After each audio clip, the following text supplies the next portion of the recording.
পহেলা বৈশাখ বাংলাদেশের সম্প্রীতির অন্যতম প্রতীক, তাই নিজেদের রীতি অনুযায়ী সার্বজনীন এই উৎসব পালনের আহ্বান জানিয়েছেন প্রধান উপদেষ্টা ডক্টর মোহাম্মদ ইউনূস। বাংলাদেশ বুদ্ধিস্ট ফেডারেশনের আন্তর্জাতিক বৌদ্ধ বিহারের সম্প্রীতি ভবন উদ্বোধনের সময় এই আহ্বান জানান তিনি।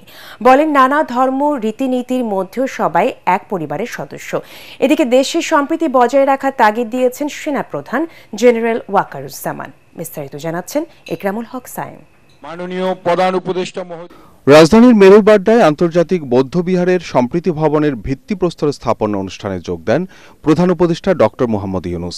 ভিত্তিপ্রস্তরের পর সেখানকার প্রার্থনা হল পরিদর্শন করেন তিনি। মতবিনিময় করেন বৌদ্ধ সম্প্রদায়ের সঙ্গে। অনুষ্ঠানে অন্তর্বর্তী সরকারের উপদেষ্টা ছাড়াও অংশ নেন সেনাবাহিনীর প্রধান জেনারেল ওয়াকারুজ্জামান।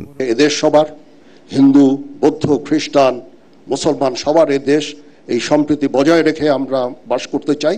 আমরা চাই চিটাগং হিল ট্র্যাক্টসে পার্বত্য চট্টগ্রামে যেন শান্তি বিরাজ করে। তার জন্য যা কিছু করতে হয় আমরা করতে রাজি আছি। সমগ্র দেশে এই সাম্প্রদায়িক সম্প্রীতি রক্ষার জন্য যা কিছু করতে হয় সেটা আমরা করতে সবসময় সদা প্রস্তুত থাকব।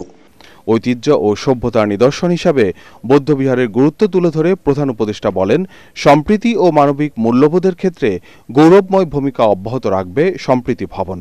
আন্তর্জাতিক বৌদ্ধবিহারের সম্প্রীতি ভবন বাংলাদেশের সম্প্রীতি ও মানবতার ঐতিহ্যকে ধারণ করে জাতীয় আন্তর্জাতিকভাবে গৌরবময় ভূমিকা রাখবে, এই আমার প্রত্যাশা। সঠিক প্যাড আর সঠিক তথ্য দিয়ে এসব সামলে নিব এক হয়ে। Mona Lisa sanitary napkin. এ সময় সবাইকে বাংলা নববর্ষের শুভেচ্ছা জানিয়ে নিজ উপায়ে তা উদযাপনের আহ্বান জানান অন্তর্বর্তী সরকার প্রধান। আমি বরাবরই বলে এসেছি, নানা মত, ধর্ম, রীতিনীতির মধ্যেও আমরা সবাই এক পরিবারের সদস্য।